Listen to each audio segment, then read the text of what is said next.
It was just as the pilot had said prior to takeoff.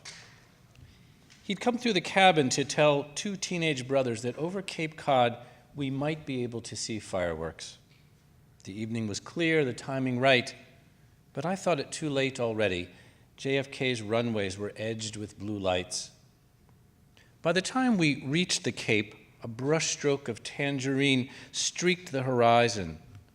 But on the ground it must have been dark, for yes, there they were, ballooning punctuations of exploding blooms. Along the coastlines, inland, fiefdoms of celebrations. I'd feared missing the July 4th fireworks, but I was seeing more than in any time in my life. To look at a landmass like the Cape from tens of thousands of feet, you realize the mapmakers in wooden-masted ships, spyglass to their eye, got it right centuries ago. So right that the tight spiral at Provincetown coils as a cliché of shapes.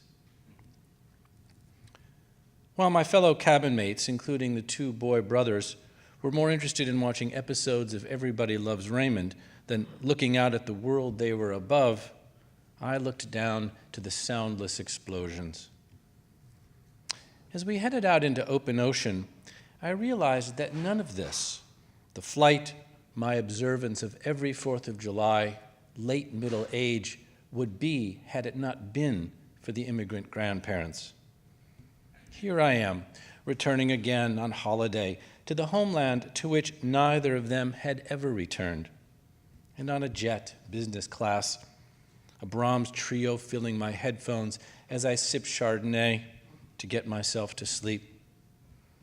The East Coast slides past like the vaudeville act scenery my Nana and Papa might have watched, assuming they'd ever had a night off from stitching garments. They came in steerage, 12 days, was it? A journey so claustrophobic for my boy grandfather that the phobia affected him his entire life. As an 80-year-old on the drive with us from New Jersey to Chicago, he panics when we course the tunnels through the Alleghenies. I'm the only one in business class who appears to be alone.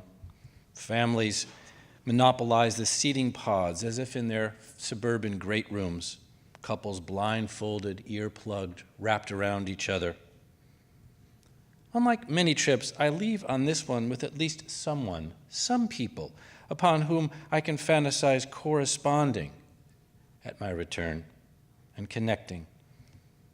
I'm already thinking of the souvenirs I'll buy each, their gratitude when I hand them wrapped gifts. How self-indulgent of me. Though when I think of the grandparents who came as children, my 12-year-old grandfather alone, never again seeing his parents.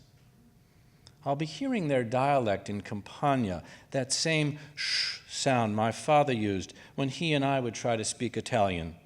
Mine formal, his not. Both of us choosing instead the language of laughter in which we were fluent. When I arrived in the Amalfi coastal town that embraces sea and mountains, I shot a video of the 2-minute and 38-second maze-like walk from my rented apartment to the piazza, passing a Christmas bulb-traced Mary shrine, hearing the clinks of forks twirling pasta, greetings of salve from my neighbors, little kids cradling soccer balls as they say ciao. A boy lived with his family below me, and whenever I descended the staircase, he'd emerge with his dog. He was friendly, not effusive, purposeful, taking off down the steps, flip-flops snapping. My last morning, I strolled to the rocky beach and found the boy there, walking another dog. Oh, so this is what he does, walks other people's dogs, patient in letting each one sniff, lap from the fountain. He's a considerate boy with keys to many houses. I think of my grandfather at his age leaving, the door to his house closing. This is how fast the world changes, something you realize even prior to landing. I had been afraid of missing the holiday explosions, but if you want light, you find it.